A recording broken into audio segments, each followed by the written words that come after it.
안녕하세요. 디지털 생활지원 유정입니다. 챗GPT의 캔버스라고 하는 기능이 업데이트가 되는데요. 글을 편집을 좀 수월하게 도와주는 도구라고 할 수가 있습니다.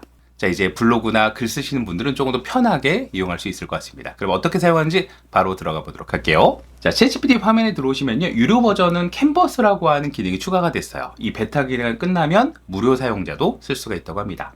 자, 이 캔버스를 클릭해 보면요. 자, 챗GPT하고 똑같은 기능인데요. 이곳에 글을 쓰기를 하게 되면 레이아웃이 달라집니다. 저는 유튜브의 미래라는 글을 작성해줘 라고 해서 보내기를 눌러보면 자, 똑같이 글을 써주는데 캔버스라고 하는 게 열리면서 레이아웃이 달라지죠. 자, 왼쪽에는 저희가 알고 있는 채팅창, 오른쪽에는 편집창, 그리고 오른쪽 아래는요. 자, 보시는 것처럼 이모지 추가, 뭐 다듬기, 독해 수준 이런 식으로 뭔가 더 단축키 역할을 해주는 기능들이 있습니다. 그래서 채팅을 하고 수정을 하고 나중에 보완을 하고 이런 식으로 접근한다고 볼 수가 있습니다. 자, 그러면 어떤 부분이 가장 다른가를 확인해 보도록 할게요. 우리가 챗GPT로 글쓰기 하게 되면 항상 새로운 게 생성이 되죠. 그런데 이 캔버스의 특징은요. 이 글 안에서 편집이 된다라고 볼 수가 있습니다. 자, 제가 지금 있는 글을 생성했죠. 그런데 이곳에서 저희가 언제든지 내용을 수정하거나 그다음 편집하거나 이렇게 할 수가 있어요. 네, 내용 수정, 이곳에 내용 수정 이런 식으로 수정을 할 수가 있습니다. 마치 편집 툴처럼.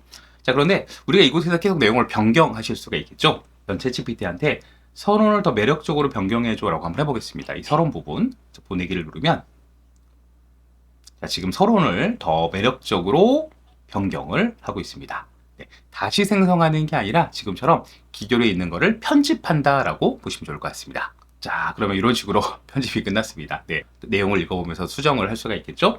제목을 좀 뽑아달라고 할까요? 제목을 뽑아줘. 자, 제목을 뽑아줘. 그러면 제목이 이렇게 표현이 되는데요. 제목이 들어가지는 않죠? 이럴 때는 제가 드래그해서 마치 편집창처럼 이렇게 제목을 쓴 다음에 저희가 이것을 좀 더 굵게 혹은 조금 더 크게 이렇게 만들어 보도록 하겠습니다. 자, 지금까지 챗GPT가 뭔가 생성하는 거에 초점이었다면 이건 편집에 초점이 맞춰져 있는데요. 부분 편집을 할 수가 있습니다. 자, 저희가 글을 읽어보면서 필요 없는 부분을 삭제를 할 수도 있고요. 자, 그리고 하다가 보면 이쪽에 새로운 내용을 추가하고 싶은데요. 자, 부분 수정을 할 수 있습니다. 제가 클릭을 하게 되면요. 이 오른쪽에 이런 식으로 플러스 모양이 있습니다. 이걸 누르시면요. 부분을 편집할 수 있어요. 저는 이쪽에다가 최근 사례를 추가해줘.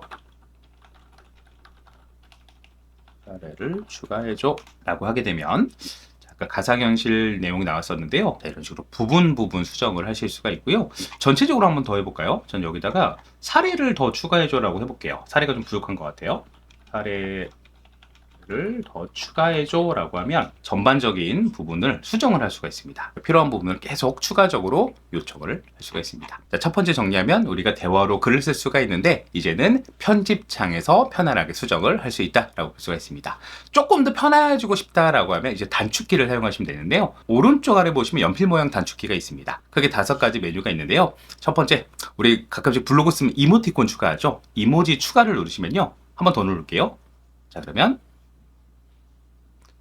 자, 이렇게 이모티콘을 추가해주는 기능이라고 볼 수가 있습니다. 전체 글에다가 이모티콘을 추가하는데요. 자, 반대로 이모티콘이 눈에 거슬려요. 그럼 어떻게 하면 될까요? 이곳에다가 이모지 빼줘 라고 보내기를 누르면 다시 빼주는 걸 볼 수가 있습니다. 넣다 뺐다 가능하죠. 자, 두 번째 한번 해볼까요? 자, 이곳에 이제 마지막 다듬기 있는데요. 자, 이거 마지막으로 저희가 다듬기를 해주는 건데 이거 마지막에 해볼게요. 독해 수준 이 글을 어떤 사람 대상으로 할 것이냐 클릭해 보시면요. 자, 우리가 뭐 초등학교부터 뭐 중학생, 유치원생, 아니면 고등학교, 대학교, 네, 그다음에 대학원생까지. 네, 전 대학원생으로 하고 한 번 더 눌러보면 이 글은 대학원생 수준의 글에 맞춰진다고 볼 수가 있습니다. 네, 원하는 독자들한테 맞출 수가 있겠죠. 그리고 길이 조절도 우리가 길이 조절을 길게 하거나 짧게 하거나 전부 다 가능하고요. 자, 그리고 편집 제한, 이거 재밌습니다. 여기 재밌습니다. 자, 우리가 내 글을 가지고도 편집을 할 수 있는데요. 챗GPT가 써준 글 말고도 내 글을 갖다 놓고 이곳에다가 글쓰기 변경 요청을 할 수 있습니다. 저는 써진 글을 한번 볼게요. 이곳에 편집 제한을 눌러보면요. 수정할 부분들을 영역을 치고요. 어떻게 변경했으면 좋겠다라고 예시를 줄여주는 거예요. 근데 이거 괜찮은 것 같아 라고 하면 적용을 누르면 자, 이 부분을 수정을 하고 있습니다. 네. 자, 그럼 사례를 추가를 해주고요. 자, 이것도 특정 경험을 주면은 독자들이 더 명확하게 이해할 수 있을 것 같아요. 네, 진짜 마치 누가 코칭을 해주는 것처럼 이렇게 가능하고요. 적용을 누르면 자, 마찬가지로 그 부분이 변경이 된다라고 볼 수가 있습니다. 자, 이런 식으로 저희가 편집 제안을 해주는 것도 괜찮고요. 저는 마지막으로 마지막 다듬기 눌러보면 전체적으로 글 흐름이 매끄럽도록 도와주는 기능이라고 볼 수가 있습니다. 자, 이번에는 문서 기반으로 글을 써보도록 하겠습니다. 문서를 업로드하고 그거에 대해서 글을 써보려고 하는데요. 자, 지금 있는 창을 저희가 닫거나 혹은 새로운 창을 열어볼게요. 새로운 창. 이곳에다가 파일 첨부를 한번 해보도록 하겠습니다. 자, 어떤 보고서 자료를 제가 열기를 누르면요. 자, 이거는 PDF 파일인데요. 어떤 문서 파일의 내용들을 요약하거나 어떤 형태로 변형을 좀 하고 싶다. 그럴 때 사용하면 좋을 것 같습니다. 저 같은 경우는 파일을 첨부하고요. 이 보고서를 Q&A 형식으로 인터뷰 원고로 다시 작성해줘 라고 한번 요청을 해보도록 하겠습니다. 보내기 누르면 자, 그러면 인터뷰 내용으로 재구성을 해주고 있습니다.